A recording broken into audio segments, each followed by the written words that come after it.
All right. Hello, everyone, and welcome back to Inside Writing. This show is presented by Gotham Writers, offering writing classes of all types and sizes. You can visit us online at gothamwriters.com. Before we get started, a few announcements.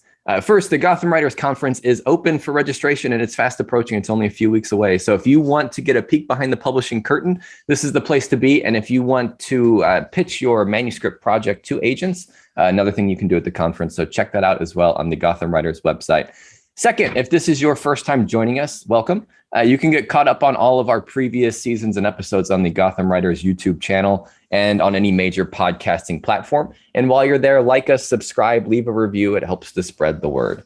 And we have a third announcement today. So if you enjoy the conversation today with the guest, it's Erin Entrada Kelly. She's teaching a middle grade and young adult intensive with Gotham on Saturday, November 6th and 13th from 1 to 4 p.m. Eastern time. Registration is not up on the Gotham site yet, but it will be soon, so stay tuned for that. Okay, regarding today, at any point in the show, you can use the Q&A function to ask questions of our panelists. Most of you already know how Zoom works, but if this is your first time, down there on the bottom of your Zoom dashboard, you will see a Q&A button. You can click that to ask your questions at any time. At the end of the show, I'll save time for Q&A from you. So that's where you do that. There's also a comment section. Some of you are already using it. That's just a place for general chit chat. So if you have questions that you want to be asked during the show, put them in the Q&A.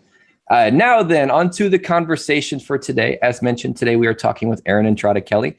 Erin is a Newbery Award-winning and New York Times bestselling author of numerous children's books, including the book that won her the Newbery, Hello Universe, which has been optioned by Netflix, the Newbery Honor book, We Dream of Space, the recent title, Maybe Marisol Rainey, and the forthcoming Those Kids from Fawn Creek. Hello, Erin. Welcome to the show. Hi, Josh. Thanks for having me.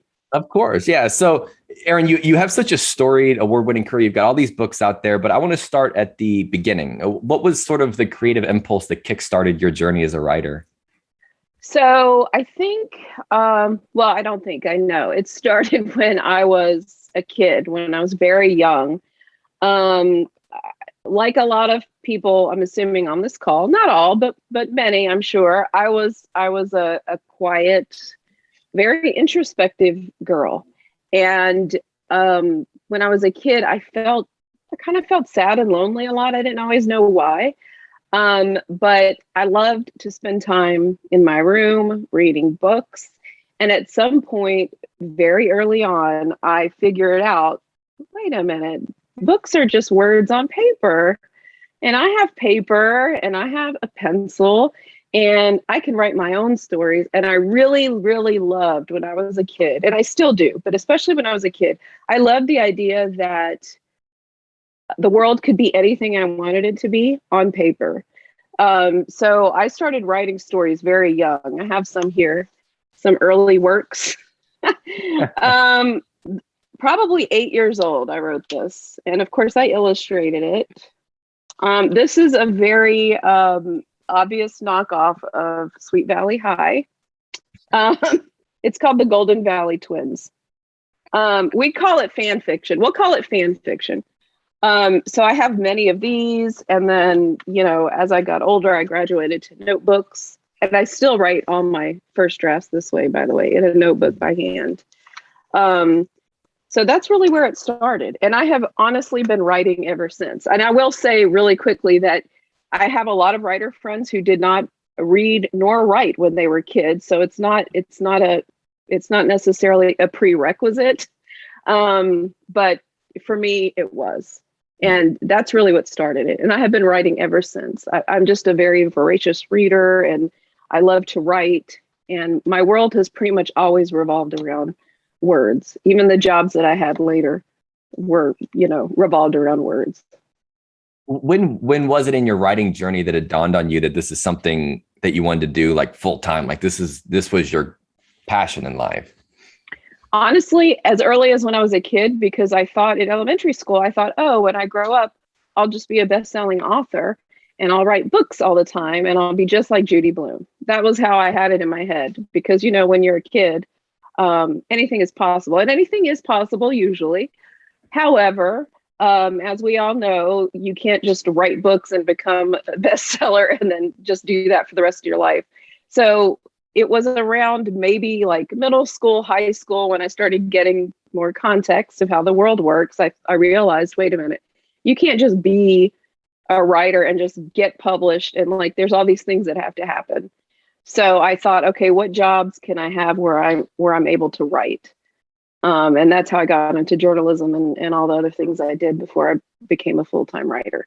So it was very early, actually. And even in middle school, I would get those big writers markets, the big, like with all the agents and publishers. I mean, as early as then, I would get them from like Walden Books, and they were huge. If you remember, I'd be walking out of Walden Books like this little skinny 11-year-old with this big book, thinking I'm going to find an agent and I'm going to get my book published. So it's been very early on with some tweaks.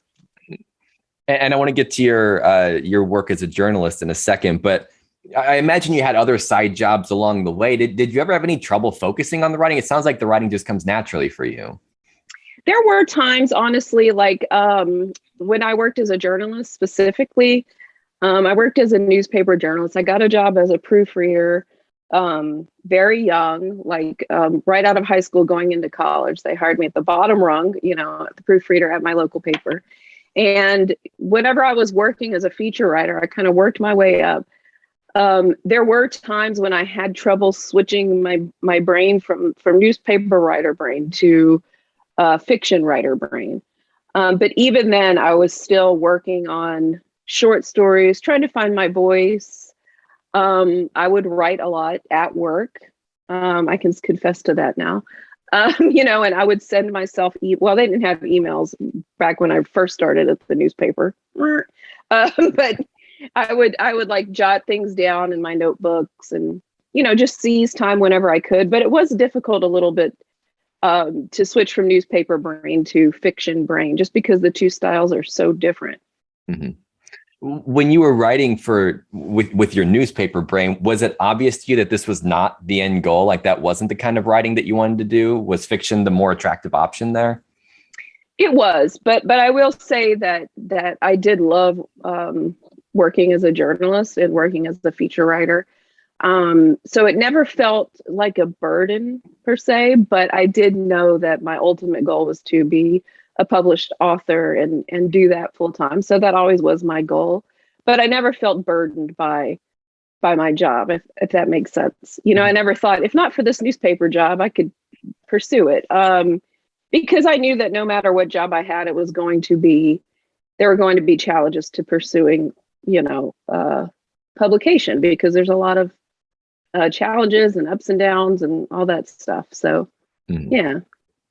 You mentioned finding your writing voice, and there's a lot of writers out there who I just feel like have a very good sense of what their voice is, and you're one of them. So I'm curious when it was that you found your way into children's literature, when you started to write from that perspective, and if it did like hit you right away, like, oh, this is it, or what was your exploration like there? Thanks for asking that, because my way into children's literature was through short stories, actually. So back when I was working at the newspaper and I was writing stories, I had it in my head that I was going to write literature for adults, what we perceive as the great American novel, like very literary, and like, I had all these ideas, and that's what I was pursuing. But then after about 50 pages or so, every single manuscript around that 50-page mark would just putter out and die, and I wasn't engaged with it and I wasn't enjoying it. It felt more like an assignment. So I started writing short stories because you could finish them much quicker. Obviously, it teaches you everything you need to know about writing prose, as far as like character arc, narrative arc, all that stuff. There's a sense of satisfaction because you can complete it, and it also teaches you how to submit, how to take rejection, and all these things. So I was like, okay, I'm going to focus on short stories. So I did. And the short stories started getting picked up slowly. I mean, I got a lot of rejections, and this was like in the mail. So this was back when you got like a hard copy of your rejection. So I started doing that. And then I realized at some point that all my short stories had something in common. They were all written for adults, but almost all of them were coming of age stories, and almost all of them were that had characters between the ages of 8 and 12. So when I noticed that pattern, I thought, well, that's interesting. And then I started wondering, maybe I should write for that age group. Then I started reading middle grade, and I realized that you don't have to write novels for adults to be literary, obviously. There's so much in middle grade and young adult that people don't realize unless they're engaged with the community. So much rich literary life happening there. And I thought, this is where I want to be. And that's how I found, and that from then on, I focused on that. I read a bunch of middle grade novels. Then I started working on one, finished it, and felt connected to it in a way that had not happened before with the adult novels. I have to ask, the first one you wrote, was it one that ended up being published or one that kind of just paved the way and you set aside? It was not the one that wound up being published. So the one that I wrote was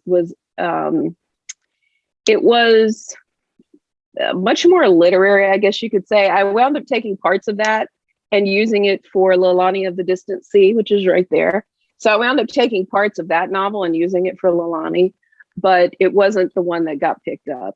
Blackbird Fly, which is why we were playing the intro music, right? My first novel, my first published novel, was the second manuscript that I wrote. Mm-hmm. I'm always curious about that. I wonder if you could elaborate a little bit more about the order you wrote them and the order they were published in. Because I assume the order they were published in wasn't the order that you wrote them in, or was there any sort of order to it, like later on in your writing career? So I wrote what we'll call kind of the early version of Lilani of the Distant Sea, though it was very different first. And back then the character's name was Mayumi. So I always think of that book as the Mayumi book. So I wrote the Mayumi book. Then I wrote Blackbird Fly, but it was very different from the finished product. So almost completely different book. And then I was already working on my next book, which wound up being The Land of Forgotten Girls. So actually the order that my books had been published for the most part are the order that I wrote them. However, I will say that there are other manuscripts that I wrote between those that have never been published and probably never will be published. So, I mean, it's clear, especially given what you said and given your publishing history. I mean, you write a lot. From 2015 through 2022, you're going to have one book coming out every single year. That's really impressive. So the simple question here, and I imagine it has a simple answer as well, but how do you write so much? Like most people, it's a labor just to get one book out, but it seems like you just churn them out. Yeah, I you know what, honestly, I think it's a few different things. Number one is I learned how to be very, very comfortable with my writing process. And it takes a while to figure out what your personal process is. That's helpful. And part of my process involves a lot of planning ahead. So before I ever start writing, I have a very clear vision of what the book is. That's helpful. Another thing that's helpful is I write fast and I revise fast. I'm a very fast thinker and I'm a very fast, like on to the next thing kind of person. And I think a lot of that comes from background in newspapers and magazines, honestly, because you're always on deadline and the deadline is always yesterday. You know what I mean? And you have to learn how to edit quickly. Mm-hmm. And I've found that with other friends of mine who work in journalism, a lot of times they tend to be fast writers, fast revisers, fast thinking. So that has helped me. But also, when Blackbird Fly got published, I had already written other manuscripts. I had already written Land of Forgotten Girls, which was my second book. It was already done. So I've always been kind of a book ahead. And that's just how my brain works. But I spend a lot of time, I have my book that comes out in March, Those Kids from Fawn Creek. This one's done, right? It's pretty much done, but I'm already thinking of the next book and outlining it in my head. Mm-hmm. So I think that has definitely benefited me in being able to have a lot of books. Mm-hmm. Has your routine changed at all over the years? I mean, from 2015 to, where you are now, you've won so many awards, you've been on bestseller lists. Has your routine changed at all, or has it always been essentially the same? It hasn't really changed that much. The only thing that's changed is now that I write full time, I mean, I do teach, but for the most part, I write full time, is that I have way more time. So my time isn't as precious as it used to be, which allows me more time to procrastinate.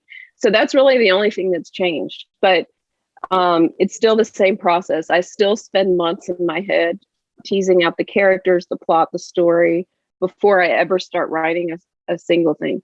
So by the time I get my notebook, and this is the notebook for Fawn Creek. So by the time I get my notebook, I have a very robust story. I've visualized it all in my head.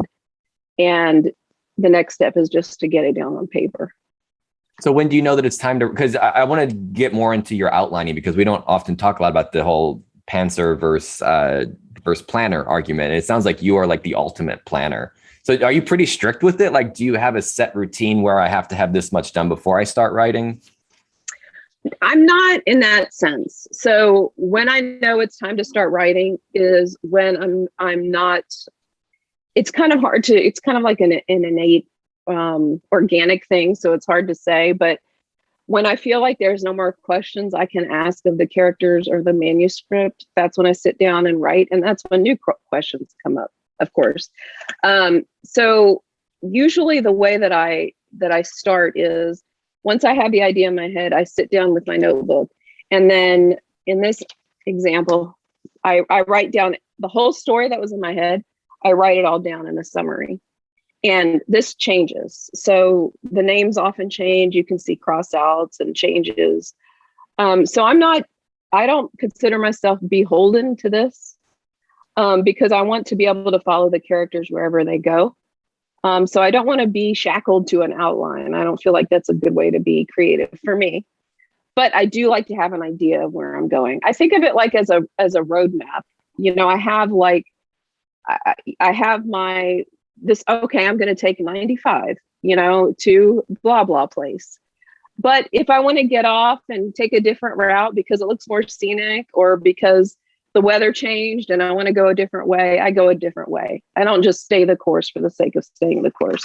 And I usually, after I do this whole summary thing, I'll usually start teasing out the characters. And this is like just like literally little paragraphs and little notes about them, which often change. And then I'll start kind of outlining it. And I will say that here's another example of some character outlining. With my outlining, I have a beginning where the story should start, what the middle is going to look like, and always what the end is going to be. As far as what happens between those things, I will outline usually 3 chapters at a time.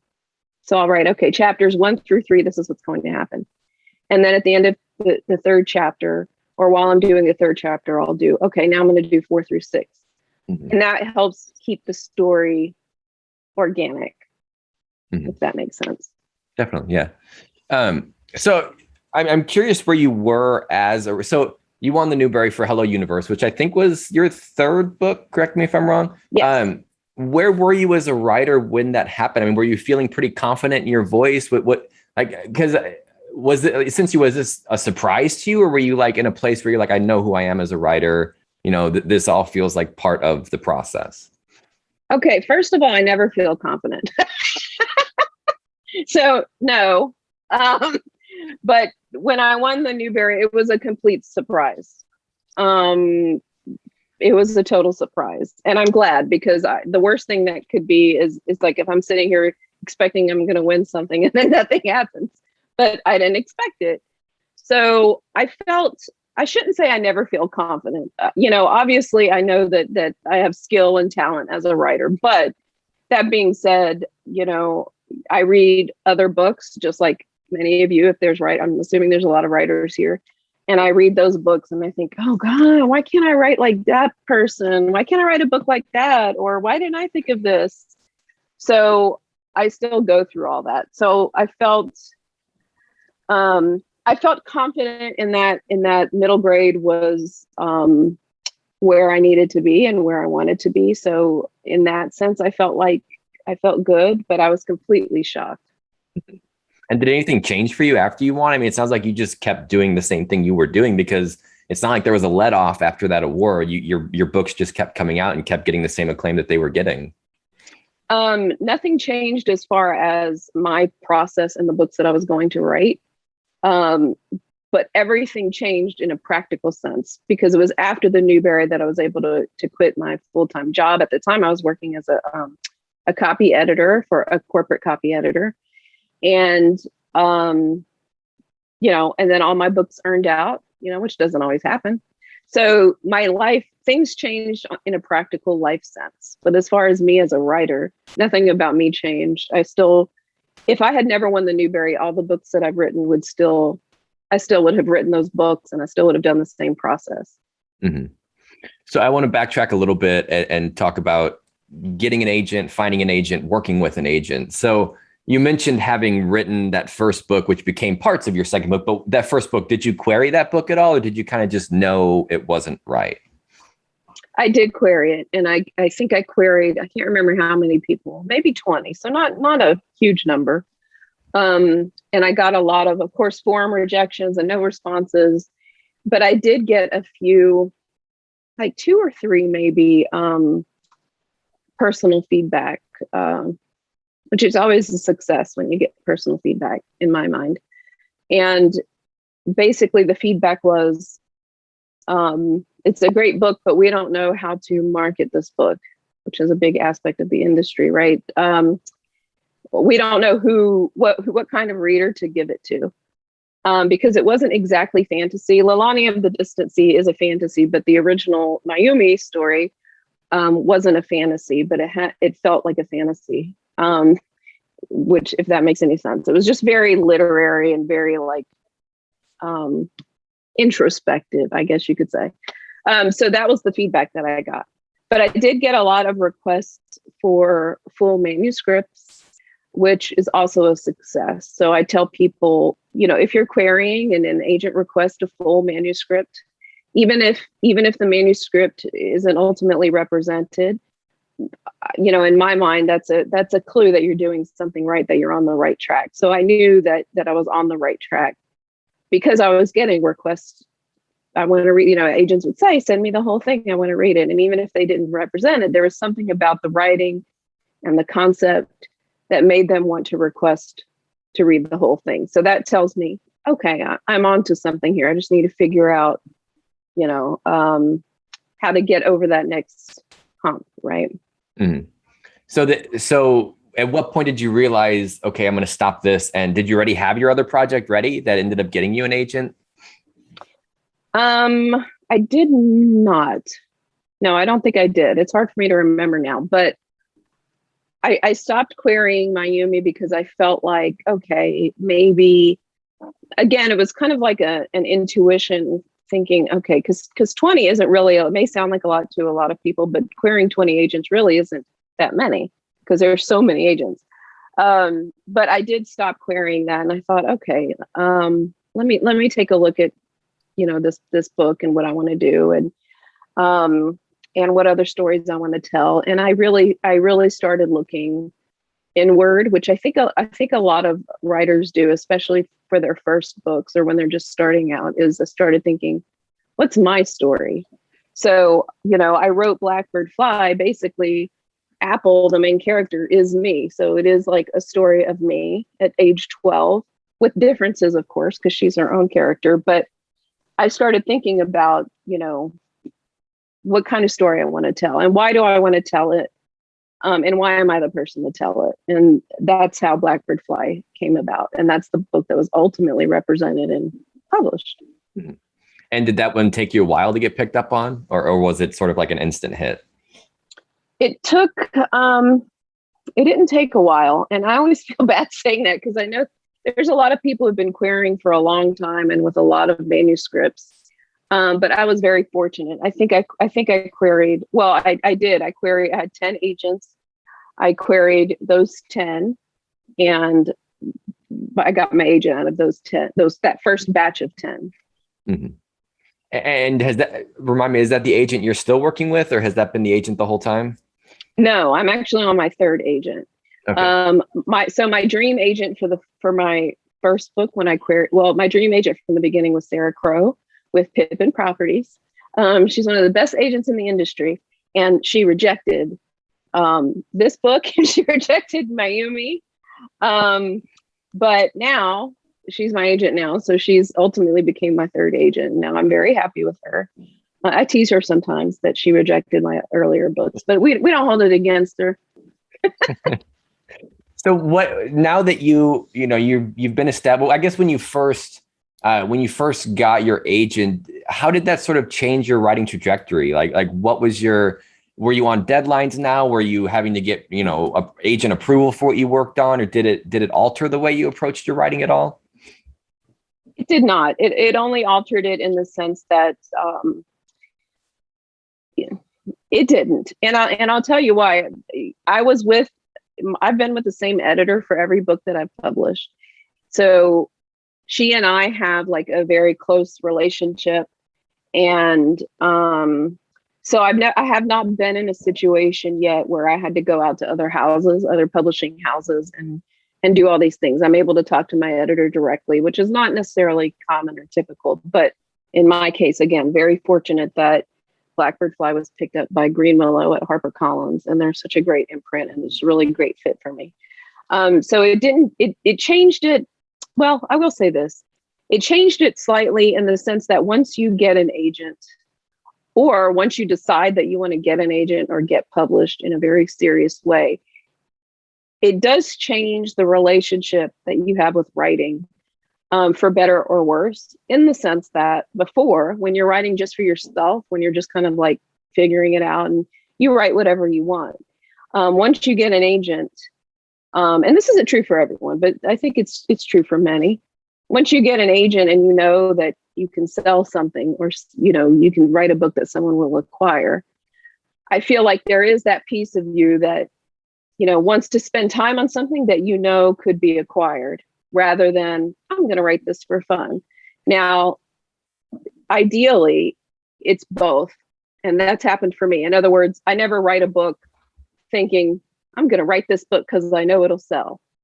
It's more like thinking I want to write this book, and I think it will probably sell.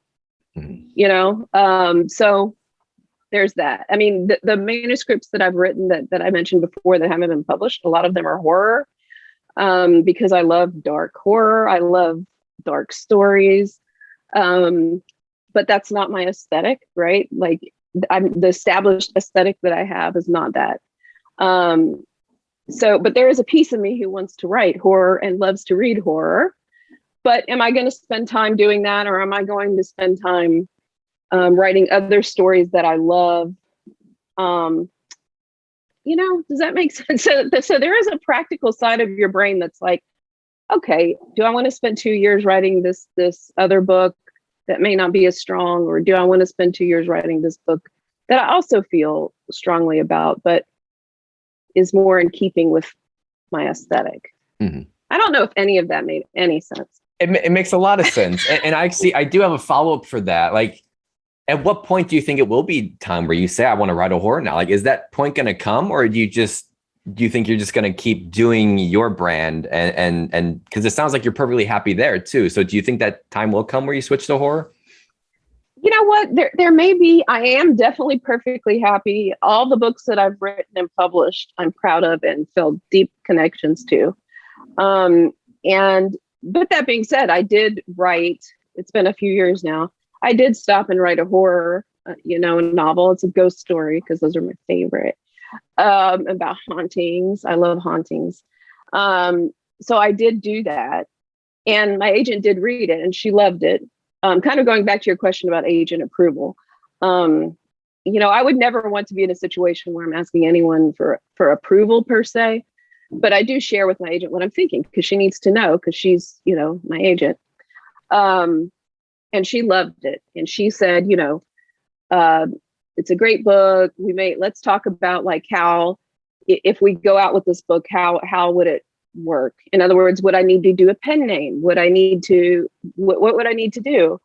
But ultimately, the book was put to bed, because I kind of decided that I wasn't ready to veer off yet. But there may come a time when I am. And also I will say this too, Josh, like, I think that just because I love reading horror, and I also love Gothic fiction, but that doesn't necessarily mean that I need to write those things if it's not the right time, if my voice isn't right for it. That's been part of my writing journey as well, is to accept that I don't have to write everything that I love. I love science fiction.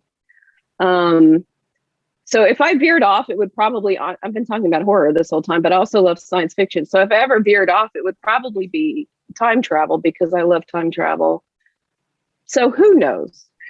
I also don't want to keep writing the same story either, though. You know, I don't want to get redundant in my contemporary or my coming of age stories. You know, I also don't want to get redundant there. So we'll see what happens. I mean, I have one fantasy that's kind of in there that's not part of my aesthetic. So I find it interesting. You have such an established middle grade, you know, line of books, and it doesn't feel like horror science fiction is that far off the beaten path, but it's a completely different market for that. It's not a completely different market. It's still the same market, but it's a different reader, I think. Not this is a very blanket phrase, because I'm a reader and I read everything. But I think it's a little bit of a different vibe, you know? So it's something to think about. But for now, I can enjoy it as a reader and, you know, keep doing what I'm doing. Mm-hmm. I want to get one more question in before we go to audience questions, because there's a lot of good ones here. But you mentioned Sarah Crowe being your dream agent. I know for a lot of people, researching agents can be kind of daunting. How do you know when an agent is right for you? And how did you have a dream agent? What was it about her that stood out? So I did all the things that people do. I did a lot of research into agents, and I got a subscription to Publishers Marketplace. And honestly, that's where I knew that I wanted to be with Sarah, because Publishers Marketplace will tell you these are the top 10 agents in your field. Sarah was always in that group. And I looked at the books she represented and the authors she represented. And that's how I knew, okay, she's one of the best. I'm going to be with the best. And she's my dream agent. So that's kind of how I came to that conclusion. Mm-hmm. All right. So I want to get to some audience questions now, since they're piling up here. First question is, how do you keep the process of writing and editing apart? Oh, boy. Well, I don't know if I should say this because it goes against what we hear, but I do a lot of revising as I go. And actually, I think it's important to say that, because we always hear, write the first draft, don't touch it, don't worry about it, get it out there, and then go back and revise. And that's good advice, but it's not advice for everyone. And that's not what I do. I tried to do that and it didn't work. So this kind of goes back to what I was saying earlier about trusting your own process. I revise as I go. I'll sit down when I'm ready to write and I'll read what I wrote before and I'll make changes and revisions. And then when I'm done with the whole manuscript as a whole, I'll print it out. And I actually have an example. I'll print it out and I'll get it bound. This is Lalani of the Distant Sea. That's the fantasy that I referenced. And I'll go through and read it as if I've never seen it before, which is obviously very hard to do. But and then I go through and make notes. And so it looks like there's a lot of, you know, small notes. Then there's a lot of, oh, this whole chapter needs to go. And then I'll rewrite the chapters. So I revise as I go, and then I print it out, and then I do more revisions. Is usually how I do it. Next question. What are your favorite recently published middle grade titles or authors? Oh my gosh. There's so many. My favorite authors are Rebecca Stead and Brandy Colbert. Brandy is better known for her YA, but she also writes middle grade. Rebecca Stead is my absolute favorite. I've read all of her books. She's amazing. And it makes me so happy because we're often like even in here, it says, for fans of Kate DiCamillo and Rebecca Stead. See, I didn't write that. The publisher wrote that. And I'm always excited when I'm compared to her because She's not only a great author, but an amazing human. And Brandy Colbert, Case and Calendar is a favorite of mine.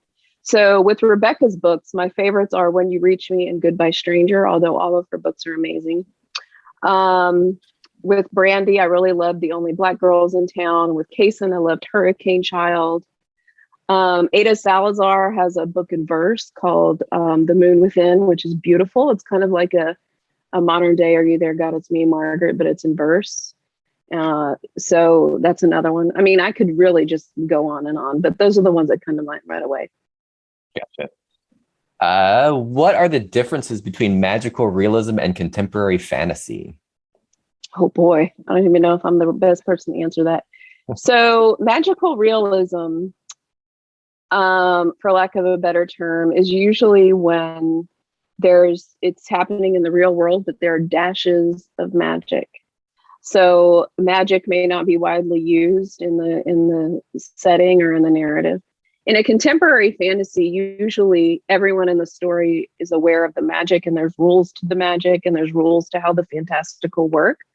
But in magical realism, it could be like a dash here and a little dash there, but it's not. But magic and or fantastical elements aren't necessarily controlling the narrative or controlling the setting or the world where it takes place. That's a very good answer. I've heard a lot of explanations of that, but that was a very concise one. What is your best advice for wading through the murky middle of writing a novel? Oh boy. Oh, I love this question because the murky middle is tricky. Here is what I found to those of you who are struggling with the murky middle. As a teacher, I have noticed that the murky middle often happens when there's not enough conflict. So you need to make sure that you have set up a foundation for a lot of conflict at the beginning, because remember, the beginning, middle, and end all speak to each other. So you need to be setting up these kernels for conflict in the beginning. And this can be big conflict. It can be small conflict. It needs to be internal conflict. I don't think I'm good enough. Or external conflict. My household is dysfunctional, right? You need to have both of those things and make sure that you're setting all of those things up to hit against each other. And so what I have found with the murky middle is often there's not enough conflict set up at the beginning to power through the narrative, right? Next question is kind of a long question, so hang with me here. I'm currently working on a middle grade novel in first person, but I love the prologue I wrote in third person and the bookend epilogue as well, also in third person. What are your thoughts on prologues and epilogues and writing these from a different point of view? P.S. I love your stories. Hello Universe helped me so much with crafting my dual POV manuscript. Very inspiring. Oh, thank you very much for that. Okay. I'll try to give another concise answer.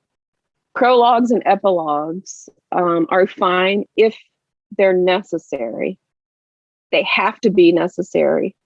Now, oftentimes a prologue can often just become chapter one, but oftentimes not, especially if it's in a different POV, obviously it can't become chapter one. I think the questions you have to ask yourself is, why is the prologue here? Why is the epilogue here? What happens if I remove the prologue or epilogue? How does that change the story? If it doesn't change the story, then you probably don't need it. Why is it in third person versus first person? Your answer cannot be because I love what I wrote, which I totally get that, right? I totally get that. But that can't be the answer. There has to be an answer that serves your narrative. There has to be an answer that is more than I love what I wrote. It has to be necessary. And often what I tell students when they're revising or writing is, if you take it away, what happens? If you keep it, what happens? How does that change? And if you can take it away without anything changing, then it probably shouldn't be there. So just make sure it's necessary, and make sure it's necessary that it's in a different point of view. You're very good at concise answers. I'll give you that. Thank you. I've been working on it. So you kind of spoke to this a little bit already, but there's always so much more to say about this. So I want to see if you have additional thoughts. Do you have any advice on how to choose which agents to query, specifically when you're looking at an agency that has multiple agents, or just paring your list down to the 20 what are some factors that you're looking for the right agent, like the perfect agent versus just an okay agent? That's a great question, and I do have some tips. A few things that I'll mention is absolutely look at their client list and see which one you respond to the most. See which one is closest to what you've written. It doesn't have to be super close, because then if it's too close, that can also be a struggle, right?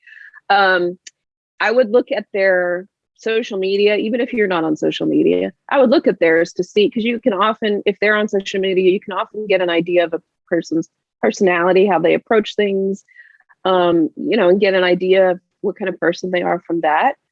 I will say that there are benefits to having a top agent, like the big dream agent.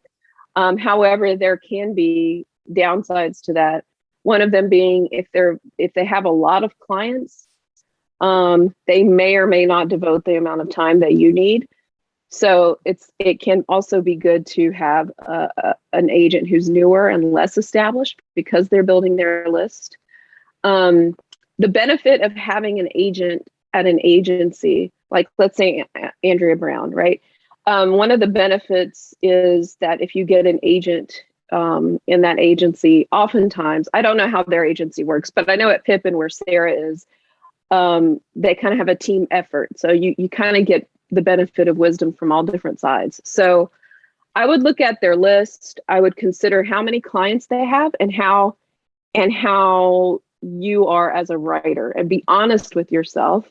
If you're a person who needs a lot of hand holding, there's nothing wrong with that. But just know that about yourself, and know that if you have a top name agent, they may not have the amount of time to devote as someone who's just starting out. So think about all of those things. Next question, more of a general question, but what is your advice to someone who is stuck? Oh, someone who's stuck.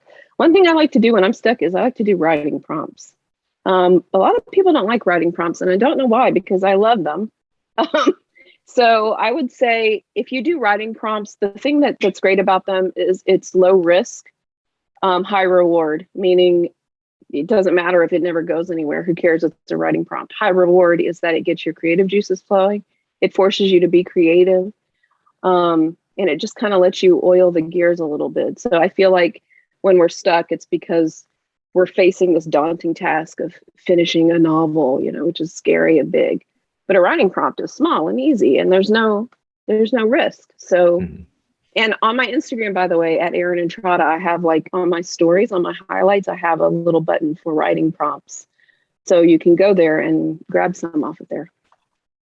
Very nice. How much do you know about your characters before you start the story? I know just about everything. Honestly, I talk a lot about characters. In my opinion, there's nothing more important than your characters. It doesn't matter how plot heavy your narrative is. There's nothing more important. I spend so much time with my characters. I ask them questions. I ask them, what are you afraid of? Internal and external, remember. I ask them, what do you want most in life? And usually what they want, what they think they want, isn't actually what they get, or isn't actually what they really want, right? I ask them, how are your fears standing between what you want and where you are now? I ask them, what do you think of yourself? What's your opinion of yourself? And then I ask, what are other people's opinions of you? So I know a lot about my characters. I spend a ton of time with them. And actually my whole, my novels are plotted through characters. So I know a lot about them. Mm-hmm. I love my characters. And to anyone who's interested, there is a Gotham character questionnaire on the Gotham website that has, like, all of these questions you can ask your character. It's super useful. I'll include a link to that in the show notes to anybody who's interested. But yes, characters. So next question, and I wanted to get to this as well, so I'm glad somebody asked this. As an illustrator, and I'll circle back to that as well, but as an illustrator, have you ever considered telling stories visually, like with graphic novels?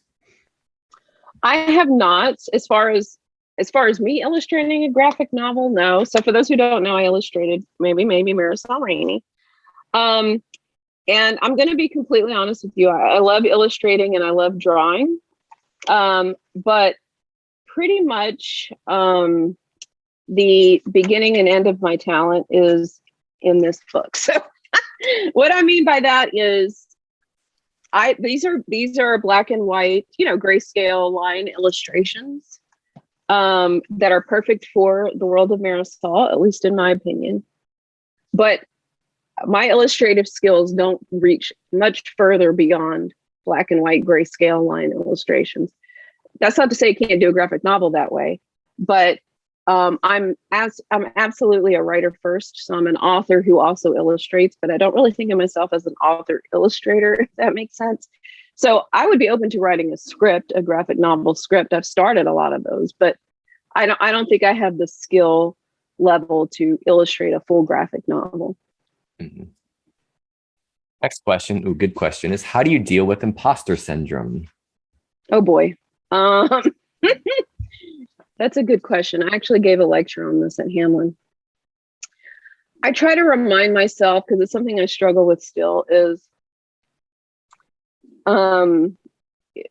here's how my imposter syndrome will often manifest. And it kind of relates to what I said earlier. I'll read a book and I'll think, how come I can't write a book like this? Laura Ruby is a great example. She's an incredible writer. She wrote Bone Gap. She wrote 13 Doorways. She's incredible. And I think, God, her writing is so rich and so dense and vivid and lyrical.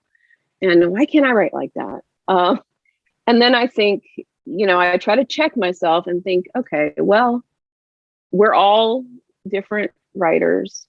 And just as I can't write like Laura Ruby can't write like Erin Entrada Kelly, who can't write like A.S. King, who can't write like this person. And it can be difficult to overcome, but I also try to use imposter syndrome to my advantage to say, okay, self-doubt, these prickles of self-doubt that we all get, like I had when I was illustrating Marisol, for example, I used it to motivate me to do better. Okay, so I know I'm not the greatest illustrator who ever lived, but I'm going to be the best illustrator I can be for Marisol. And I'm going to doubt myself along the way, but I'm going to take a billion illustrator workshops to get better. And I'm going to read, and I'm going to talk to a billion illustrators and bellyache to them and let them coddle me and give me reassurances. So I kind of use it. I try to use it to my advantage, honestly, to just make myself better. Mm-hmm. Ooh, what are your thoughts on violence and danger in middle grade, especially in fantasy and science fiction? Oh, I love violence and danger. I'm in books, not in real life. I think that when done responsibly, of course, we all know, kids love violence and danger. They love darkness. They love scary things. It's usually the adults who don't love it for them because we want to wrap them in bubble wrap and protect them from all the ugly things of the world. But better they encounter ugly things in novels and know how to navigate them than in real life. If it's done with care and with common sense, I think that it's fine. I mean, it's hard to have a science fiction or especially a fantasy without some violence and danger. Mm-hmm. Do you ever get caught up on how much time a project will take? I'll usually also start getting ideas for new stories as I wrap up one, but I begin to get daunted by how much time the edits for the current project I'm on. By how much time the edits for the current project I'm on will take. Any tips for overcoming this? Oh boy, it depends on how your brain works. Like for me, I love every step of the process, which I think has also benefited me in the business because I love everything about it. I love revising. I love getting the arcs. I love everything about it. So I don't want to say never, but I rarely do I feel daunted by, the only time I have felt daunted, honestly, going back to the illustrations, is whenever I had the illustrations to do, and I still have some to do for the next book in the Marisol Rainey series. And so I'll relate it to that. So I have a lot of illustrations due for Marisol. And when I wrote this book, I had a lot of illustrations that I had to do. And I had the imposter syndrome and I was overwhelmed by how daunting it was. And I just took it one day at a time, honestly. If you're distracted by the other project while you're trying to edit this project, my suggestion would be this is what I do. And I may or may not work for everyone, but if I'm working on one project and I have this other idea that's nagging at my brain, I'll just tease out that idea. That's usually what I do in my brain and ask questions of it. And then maybe I'll jot something down or just to get out of my brain. But just kind of take it one day at a time, or even say, I'm going to edit, like for the next Marisol book, I have many illustrations due by the end of the year. So I told myself, okay, I'm going to try. My goal will be 1 illustration a day. That sounds less scary than 60 illustrations by January 1st, if that makes sense. So that's what I try to do. Mm-hmm. Do you have a target word count, pages, or time when you sit down to write? So do you have like a daily writing routine or goals that you set for yourself? I do not. I do not have a daily routine. I just really, honestly, I write when I feel like it. But I often do feel like it, especially if I have an idea that I'm really excited about. I will go days, sometimes weeks without writing at all. But then whenever I do write, I'm still writing in my head, which kind of counts as writing in my book, no pun intended. But then whenever I sit down, then I'll write. And I always write longhand with a notebook for my first draft because I can take it anywhere and not be distracted by the internet. But I don't sit down and have a target goal when I sit down. I find that very intimidating, to say, okay, I'm going to write 1,000 words today. If I tell myself that, I'm going to write 0 words because I don't want it to feel like a homework assignment ever. Mm. Do you have tips for public speaking? As a debut lurks in the future for me, I realize that I will have authory things to do and will likely have to speak about my story, and the anxiety goes off the rails. Do you have tips? Do I have tips? Okay, yes, I do have tips. So I was very nervous when I was starting out as well about speaking in public, and now I love it. I can just talk all the time anywhere. But this is what I've learned. You have to figure out your process, just like with writing. Now, I say that because when I was starting out, I was like, okay, I have to do a PowerPoint presentation and I'm going to write down my speech and I'm going to deliver it and I'm going to do my PowerPoint. And that's what I saw people doing. So that's what I tried to do. It was terrible. And I learned about myself that I don't like using PowerPoints unless I absolutely have to. And I don't like writing down what I'm going to say. Now, there's other people who couldn't possibly talk without writing down what they're going to say. But when I do that, I sound like a robot and it's just not natural. It's not my personality. So figure out what feels good for you. It may or may not be PowerPoints. It may be note cards. It may be writing out every single word. Practice. Like you could do on Zoom, on this Zoom platform, you can record yourself, just you talking to Zoom and play it back, listen to yourself. So there's a lot of things you could do. Just make sure you are your personality, do whatever fits your personality. For me, it's not, I can't write things down. I had to write my Newbery speech down and I wasn't happy about it, but I had to because the Horn book, they published the speech. So you have to send them a written thing. Otherwise I wouldn't have even written that down. But I had to figure, okay, that's okay. Like if I would have told someone early on, I'm not going to write anything down, I'm just going to go out there and wing it, they'd probably be like, what? That's crazy. But it's what works for me. I don't even like to know questions beforehand if I'm doing something like this. I just want to just be fresh. I feel like that makes me way more comfortable. So you do you, and congratulations on your debut. Well, people can get 2 more questions. These seem like pretty simple answers. So the first one, what non-writing habits or activities help you with your writing? Okay. Well, reading, but that's kind of related to writing. They're related. What I've done recently is I try to be creative in other ways. I'm actually taking a poetry, this is also writing, but I'm taking a poetry workshop through Gotham, which I love because it's a totally different form of writing and it's been amazing. I also started taking piano lessons for the first time in March, just because I wanted to do something else creative that I loved, that wasn't related to writing. They all speak to each other, right? Like our hobbies, our interests, they all, they're all together in our creative souls. And last question, what's more important to you as a writer, the quality of the story or the quantity of books written? Absolutely the quality of the story. Now I also have a large quantity of books written, but hopefully they're all good quality too.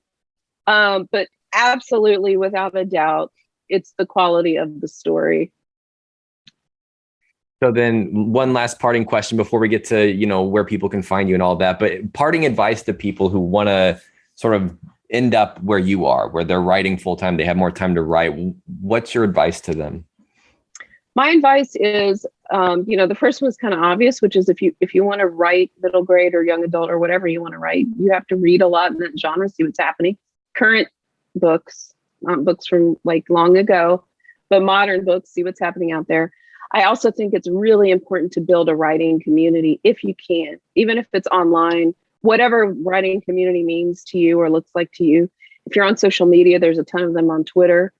And, Gotham, of course, like I've taught courses through Gotham and some of my students made their own writing groups. Try to find a writing community if you can. I feel like that makes a big difference. And sometimes it could just be one other person. Mm-hmm. And then before I let you go, what do you have to promote? What's coming out for you, and where can people find you online? So Those Kids from Fawn Creek comes out in March. And I want to tell you really quickly, it's about a small town. A new girl arrives in a small town. There's 12 seventh graders and they get a new student for the first time. And it's a book about all those relationships. The thing that's cool about this book and scary, because who knows how readers will take it, is that you actually get all points of view of all of the kids in this book, which was very daunting. So that's what's special about this book. This comes out in March, but it's available for pre-order. And what was the other question? Where am I? Yeah, where can people find you on the web, on the interwebs? On the interwebs, on the World Wide Web. So I'm on Instagram, Twitter, and Facebook. You can find me at Erin Entrada. And then I have a website, of course, erinentradakelly.com. And that's where I am. Awesome. Well, thank you, Erin, so much. This has been a great discussion. I really appreciate you taking the time for this today. Thanks. It was my pleasure. And thanks, everyone, for your questions and for being here. Yes, and to all of our listeners, we'll be back next week. We're talking to Tommy Dean. So we'll see you then at same time, same place. And until then, have a good day.